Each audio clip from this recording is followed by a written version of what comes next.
Hello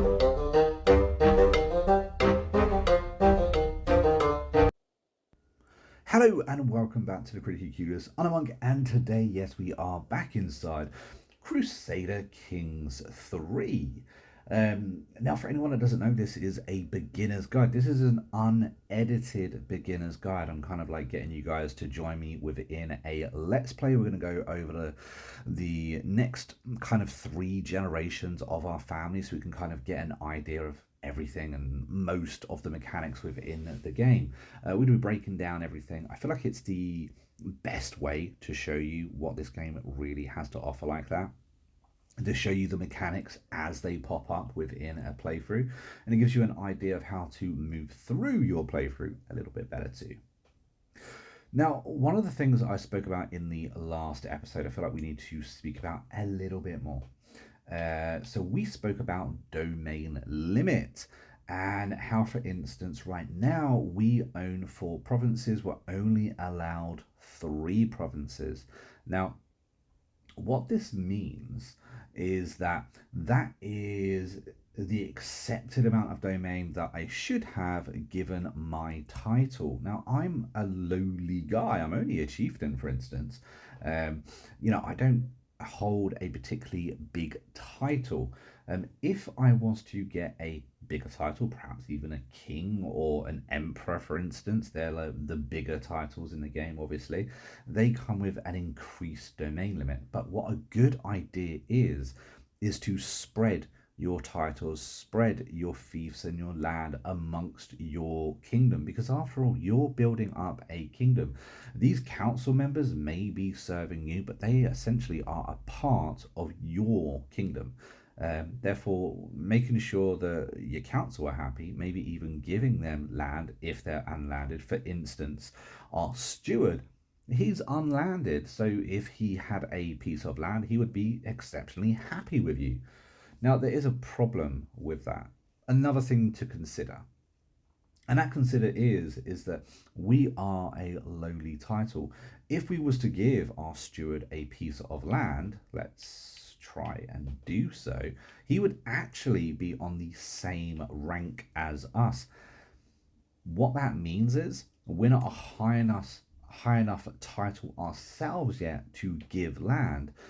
Because, for instance, if we was to give him this, you can see it says on the right hand side, becomes independent due to their rank now equaling yours, which is kind of a huge problem. Now, yes, we do relieve the problem of having more provinces, but that piece of land then becomes independent. We don't want that. So keep an eye out for that kind of thing, because managing a domain is really important. I would recommend giving it amongst your own family if you're able to. Right now, our daughter, our son, they're too young to own and to master land, so we're going to forget that for now. Now, let's have a look. I would like to increase the land we have once again. I feel like we've done pretty well in that last battle. Ooh, hello. Someone looks rather weak. We'll have a look at him because I believe we outnumber him, but there's a couple of things I want to do beforehand. I would like to look at my army and possibly create... Let's see, we've got archers and we have... Is it pikemen? No, I think light footmen I think we have. Now it does cost prestige in order to do so. I think I'm going to create some horsemen.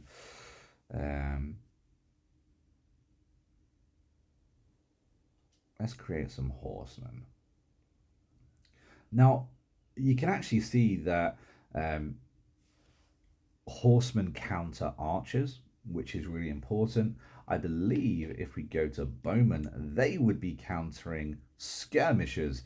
Skirmishers are like your footmen, your levies, those kind of things. Having a lot of bowmen is a good idea, because most of the armies you're going to be fighting again is going to be your regular skirmishers. Now, if we go up to pikemen, they also counter the cavalry, anything on horse, really.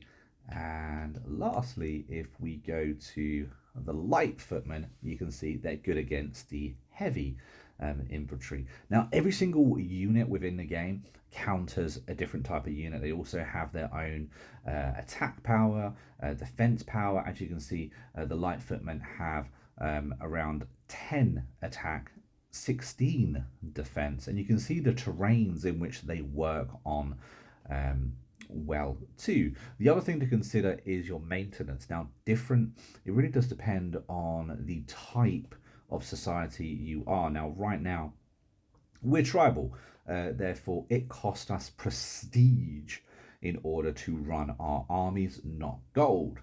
So you need to make sure that that's not going to be an issue for you down the line. Now, I believe I'm actually going to change my previous plan. I'm actually going to make some bowmen. Like I said, they're very good against skirmishers, and they only cost 0.1, 0.4 prestige per month, so that's pretty good. They've got very good attack, of course, not very good defense, but they do counter most skirmishers. So let's do that. Now remember, I don't get those 100 troops straight away. It takes time. It takes time for them to kind of like power up, so give them that time.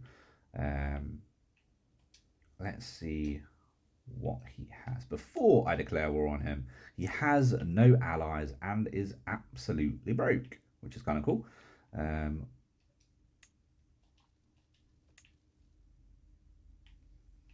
So I'm going to give that just a few seconds to tick over, just because I kind of want my my new regiment to fill up. Might take a little bit of time. I think that's about a month gone by. Let's see how we're doing. We're halfway there. That will do. After all, we don't want to waste too much time. He's actually in prison, which is really problematic for him. He must be at war with someone. Something bad's going on. He is not having a good day. How about that? Let's go over to here and raise all armies. Now, just a little reminder, we are playing on console. This is really a console guide. PC have a few extra things that us console, or lonely consoles, don't quite have. Let's try and win this war. Now, when it comes to war, what's really important is war score, scoring points, in other words. As we can see, we have 1,300 troops. He only has a 600. I believe this is his troop 616. He actually managed to raise more than he was predicted to be able to. Maybe he hired some mercenaries. And maybe he managed to get an ally. We really don't know. Well, I mean, we can actually find out if he's got an ally. As you can see, zero. Neither of us have grabbed any allies at all. You can see that he has got 350 levies there. He's got some light footmen and some bowmen and some champions too. So that's kind of cool. But what I was saying is, in order to win a battle, you're looking at war score. Now, as you can see, we have got the blue representing us, the red representing them on this bar. If you fill it up, you win. If it goes all the way down, there's a good chance you're going to lose. You can enforce, you can surrender. There's a few different options that you've got. The idea is, though, you want to fill up that bar and win as quickly as possible. And there's a few things you can do in order to do that. Now, a land battle is very good. You get good points for every single person that you manage to kill, every kind of, casualty you manage to inflict. You also get points for capturing provinces of land. Like, for instance, you can see this province has a little settlement on it. If we go to attack it, take it over, it's going to take some time, but we earn quite good war score for actually taking that piece of land.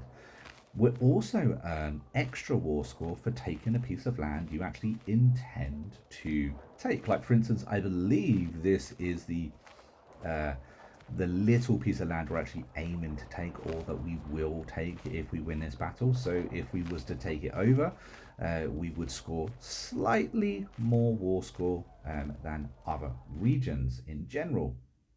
Now, if we was to take over the capital, you score even more. And again, taking out leaders, taking out the leader, also does the same thing. It gives you more war score. That being said, losing battles, having the heads of your army taken, allowing them to take pieces of land, this counteracts your war score. So it's all about scoring points as quickly as you can.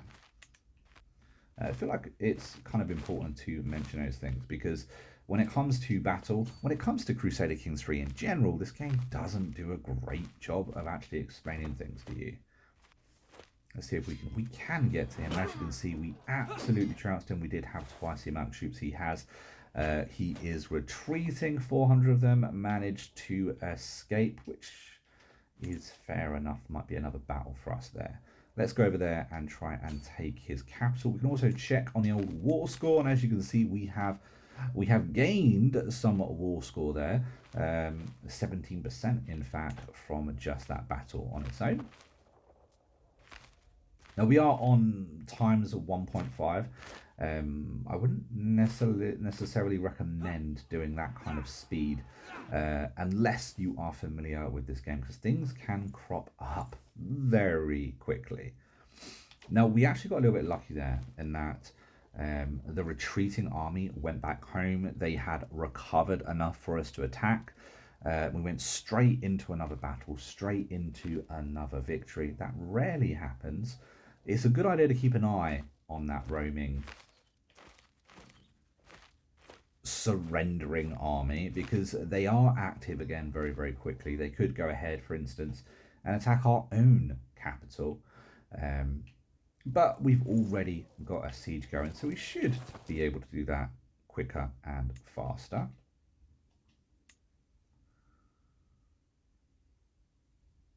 He's actually recovering a few troops there too. Oh, we've made a discovery. Spy Master, she pauses for a moment. There is something that you should know about your champion. Naughty champion, what have you done?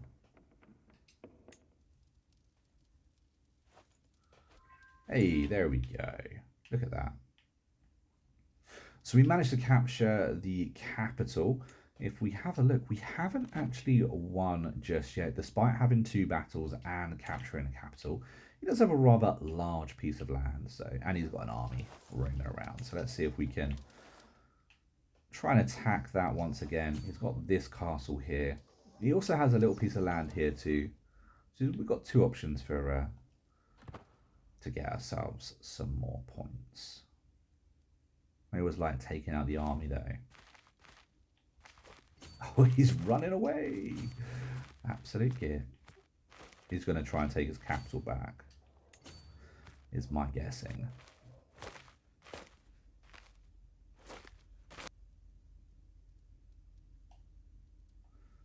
Okay, there we go. And are we are so close to winning that. Let's go down there. Unpause. Otherwise we're going to waste too much time. Let's try and get this piece of land here. It's going to take us another 8 months, unfortunately. Battles, wars, it takes a lot of time. It really does. Trying to wage multiple wars at once, if you are big enough, is also another good idea. It does take a bit of time to master all those kind of things, though. Did get another perk. Let's see what we're going to get this time. Vassal tax contribution. We don't really have too many vassals at the moment, so that's not really a huge deal. Income during war could be a very good thing for us.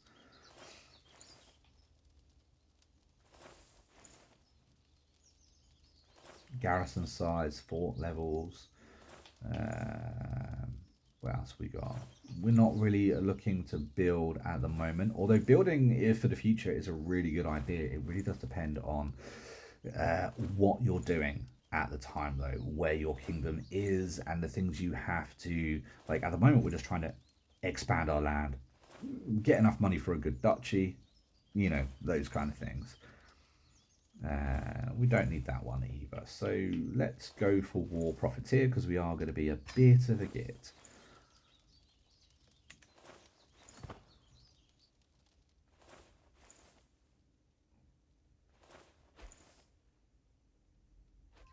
There we go. Now, as you can see, we just captured that second piece of land there. Despite him trying to get his capital back, we should now have won that war just in time, which is cool. Let's confirm that. We have gained a victory, and we have increased our land quite considerably there, which is cool. Now, we can't straight away go back into war with him as much as we'd like to. It does take a little bit of time. There is a peace agreement and all of those things to consider after all. You don't want to break the law now, do you? There are ways of war.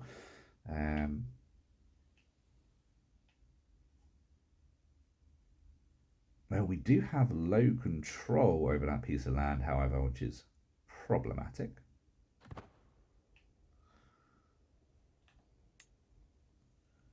And we have low control over two. Oh, our wife is pregnant. Very nice.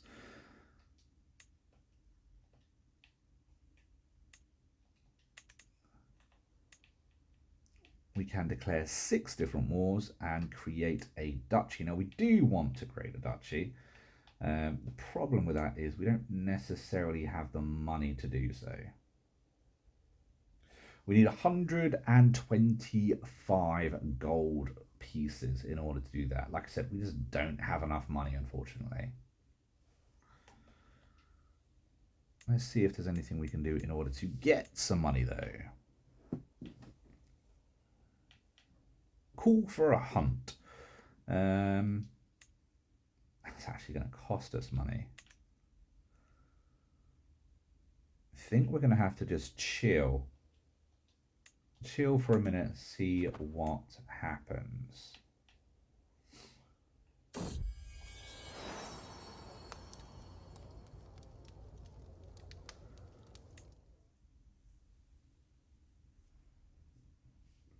Oh, air just got a little trait then. It's obviously a very good idea to keep an eye on those traits and how they are.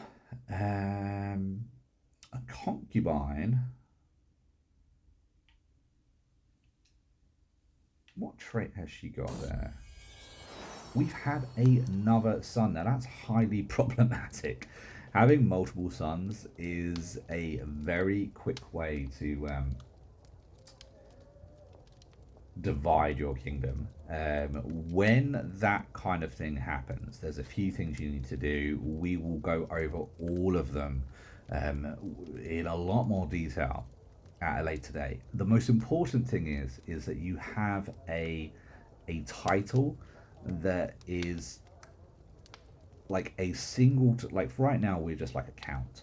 That doesn't cover a lot. We're not allowed to have too much land.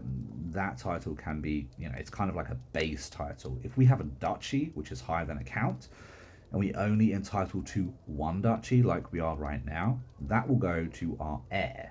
That won't be divided between the two because there is a main title to be handed, and then there are many little titles to be divided as well. So that will go to our main heir. That's important to have. The same if you have a kingdom. A kingdom is obviously a bigger title than a duchy. And as long as you can only have one kingdom, let's take, for instance, the United Kingdoms, for instance. If we was entitled to, let's just pop that. Let's turn off the time. Let's look at England. If we was entitled to the Kingdom of England, for instance, but we didn't have the Kingdom of Wales or Ireland or Scotland, then that main title would go down to our heir, and then my second-born son would get a couple of duchies in Wessex, for instance. The problem lies in if we have an active title, England, for instance, but we're able, because we own half of Wales, to create the Kingdom of Wales. Technically, there's 2 titles up for grabs there. So when I die, one son would get the title of England, the main title. One title would get the title of Wales. The problem there lies, those 2 titles are equal. They may not actually be equal in like landmass, but they are essentially equal, and that's when your kingdom would get split. That's a good thing and a bad thing, depending on how you're wanting to play the game. Remember, this is a dynasty game, may not be a big deal, um, but it's definitely something to consider, and we'd go into much more detail later. I also have a video on the channel about Succession if you are confused and want any more details on that. Right now, we are trying to get ourselves a nice little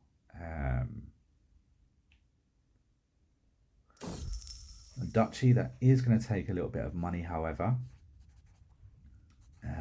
Spouse, let's see. My lord, has come to my attention that there is a rare opportunity to invest. Okay.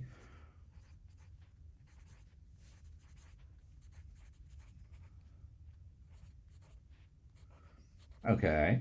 The risk is worth the reward. You have a 75% chance of a greater return.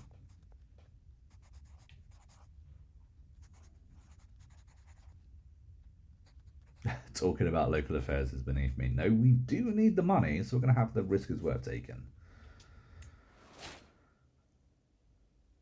Hey, it worked. That's quite cool.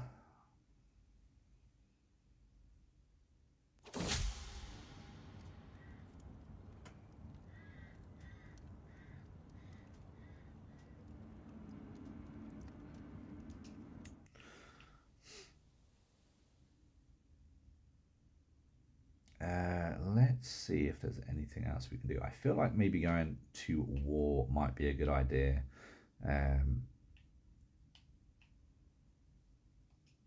Because we do need a little bit of money. There's a few different things we can do to get money. I don't want to create too many problems, but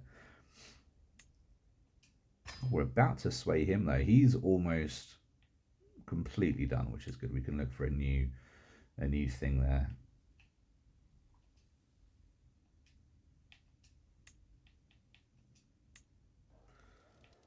How long is it?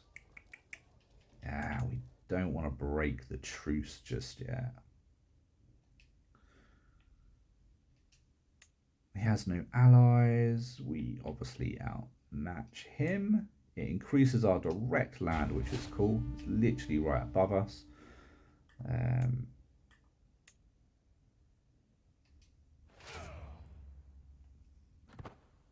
Going raiding might be a good option.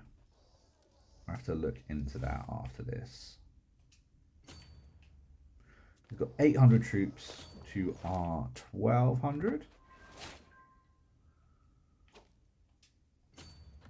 I'm going to try and do this head-on battle if I can.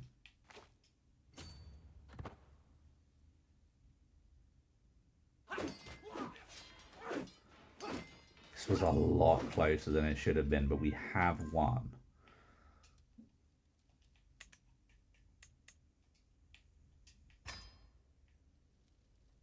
Pop him over there. Try and take on that capital.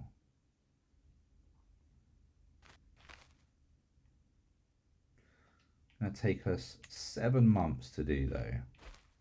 We don't have any siege equipment, which is where there is a problem.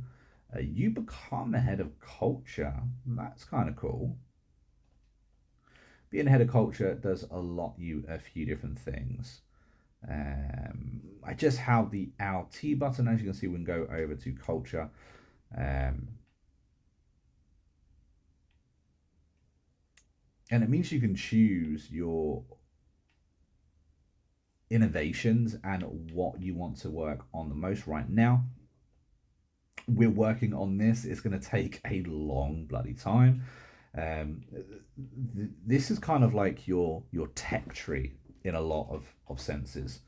I think we're working on ledgers actually. I think we put a little bit of time over here and now we're working on ledgers. This is kind of your tech tree. It takes a long bloody time, these things. It really is for the future. As you can see, we're still tribal. You can go up. In those things, obviously, it will take a long time to actually learn anything. Quilled armor, barracks, moats. These are what we actually want. Let's be honest, it takes 80 years, but having siege equipment is very, very important. So let's do that. I feel like that would be the right thing to do. The right thing to focus on. Obviously, we're unable to make any siege equipment right now. That would be within the military when you're picking your bowmen and stuff like that. Lifestyle choices, we've got another perk. They do come thick and fast. Fearful troops. We get dread. That's kind of not our forte.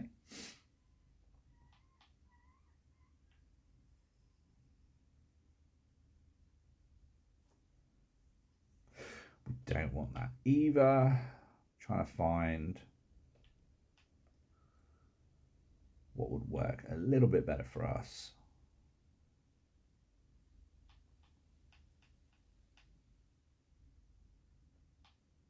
Large levies. Levies could work really well.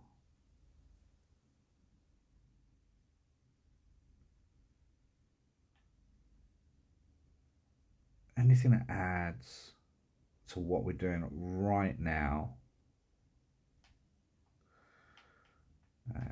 could work very well. Oh, they get together a lot quicker with that. We're going to extort subjects.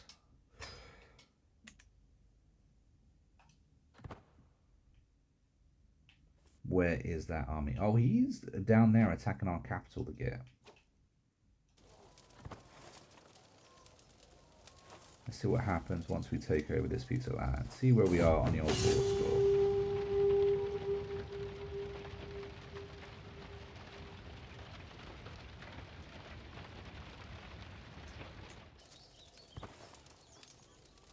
There we go, Kushti, and we got a valuable hostage there, which is very cool. We've actually won that battle, or won the war, should I say, without a single battle. Make sure we disband. We are being raided, which is not good. Neighboring ruler.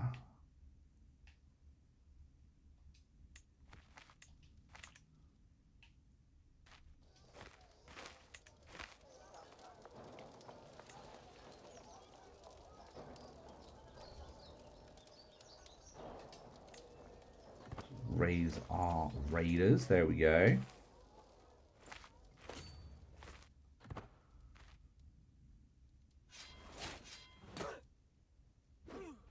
And there we go. We successfully defended against that. Absolute gits. Now, something we didn't do, I completely forgot. We did actually get another son. Want to make sure that they're educated too. Give them a guardian. We was looking at concubines as well.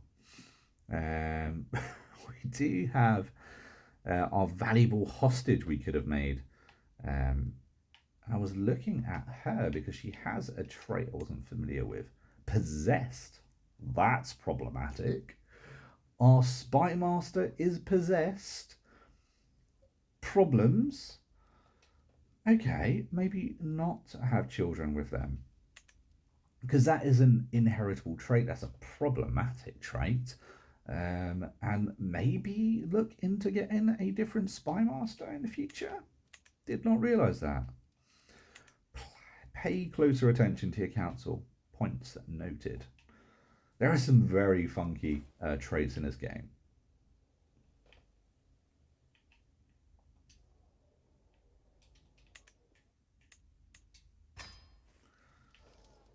Let's try and raid somebody.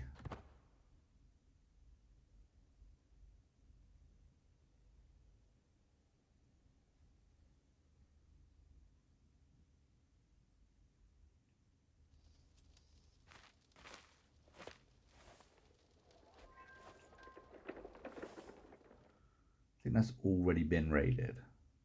Let's pause the game really quickly and see if we can find...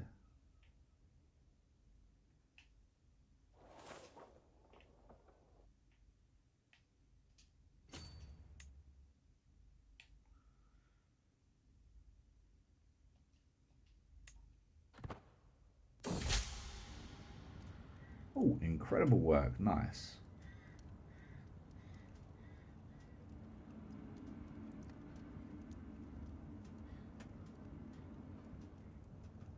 Nice. We can now declare war on this kingdom right here, which is very cool. We had another daughter. That's handy. Sons can be problematic. Daughters can be very useful.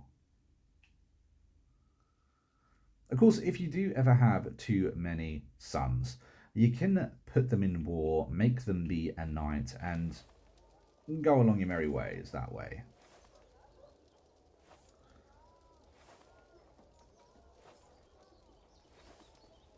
It's been looted recently. That's problematic. Everywhere's been looted.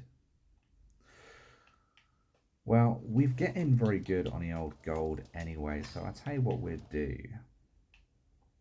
We're going to go back to war with this guy right here.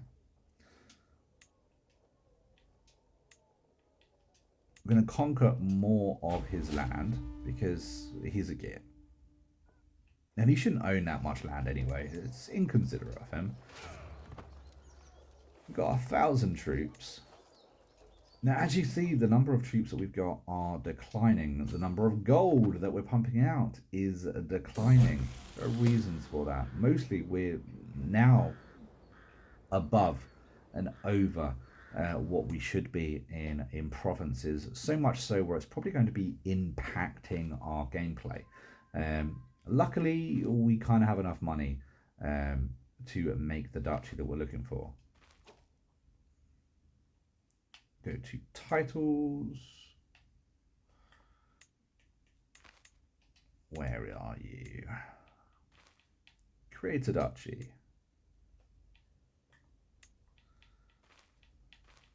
Now, this actually gives us quite a lot of prestige. It does cost everything we've got, but it is going to be very, very worthwhile.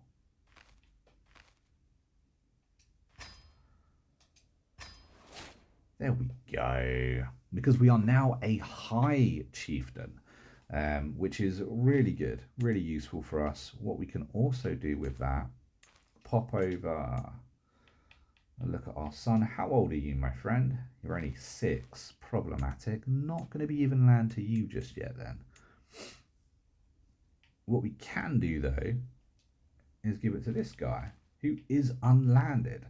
We already spoke about that earlier in the campaign. However, we can grant him a title and grant him this one right there and this one too. Now we're down to 3, which is what we should have. He should have the maximum he should have, and he becomes our vassal, which is really handy. He's going to be given up to us. He's going to pay taxes to us. He's going to supply us with levies as well. And of course, we're now within our domain limit, so we're not going to have any debuffs. As you can see, the money that we get every month's gone shooting back up. So yeah, all in all, worked rather well. And not only have we given that land and spread that land out, but it still belongs to us. It's still underlined ours.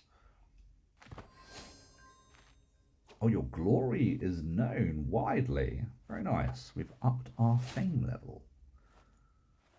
And the High Chiefess is pregnant again.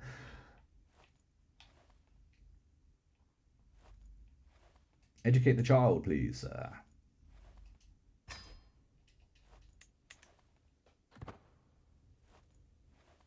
We have a lot of children. Not a bad thing. The more family you have, the better. One of the worst things that could happen to you and your game is that you can die having no heir whatsoever. If that happens, that's kind of game over for you. So yeah, don't let that happen.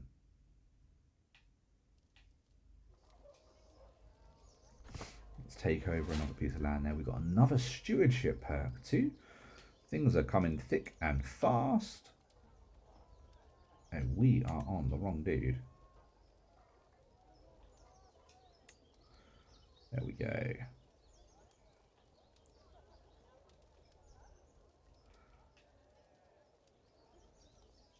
vassal tax. Good, that will actually increase the amount of gold that we get.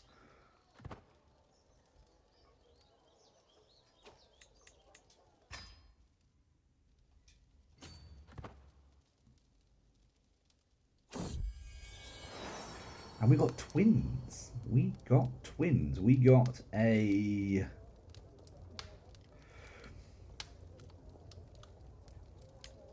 Very cool. Both boys, I believe. Problematic. Well, at least we're going to have lots of knights in the future. We're not going to suffer for knights, which is a good thing.